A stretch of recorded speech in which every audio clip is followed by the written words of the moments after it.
Hey everyone, on today's episode we're going to be doing the Better Breakfast Burrito. So just to start off, you can use anything you want. For this, I'm making it with real bacon, but you could sub in turkey bacon if you want. I'm putting some black pepper on it, season it up without having it mess up the eggs. Speaking of the eggs, we're going to start whisking those up right now.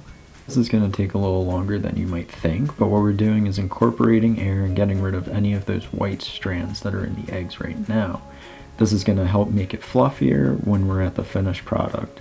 We're going to set that aside right now and move back to the bacon, where we're going to flip it, constantly making sure that it doesn't burn on one side. This recipe is fairly easy to make, not too many ingredients, and you also get the addition of bacon ASMR.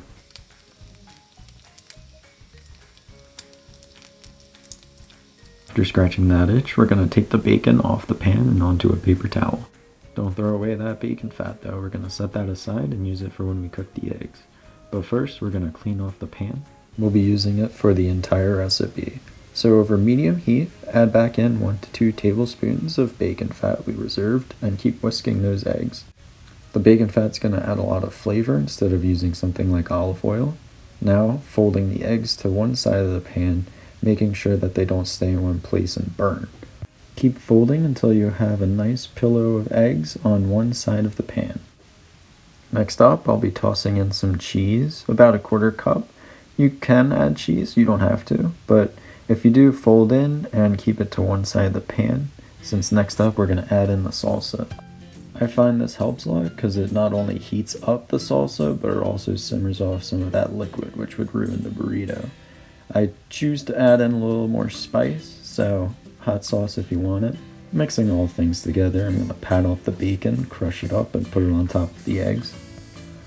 This whole process takes around 15 to 20 minutes, but well worth the final product. Folding the eggs and bacon all together, simmering the salsa, and now we're going to steam the wrap a little bit, make it a little easier to fold when we do place the things on. So turn off the heat, add in the eggs. For the wrap, you're going to want to put it about halfway down, depending on which way you're going to wrap it. Fold over the sides to keep the eggs in the middle, and then keep it as tight as you can, making sure there aren't any gaps. Folding over the sides once more and rolling it completely up. This gives you some leeway so that no liquids drip out of the bottom. Pat down, make sure that there's a good seal on the bottom, and we're going to grab our pan again. This is going to be cleaned off from when we used it last with a paper towel, putting seam side down over medium heat. This is a good time to go and wash some dishes and think about this channel. Plan to do one each week or whatever? That's the game plan. Okay. I like my burritos a little toasted, so I not only seal the bottom of it, but also do the top as well. Nice golden brown. This helps seal it in, so when you cut it, it's also easy to pull apart. Look at that steam coming off. You got yourself a better breakfast burrito. Thank you for joining me.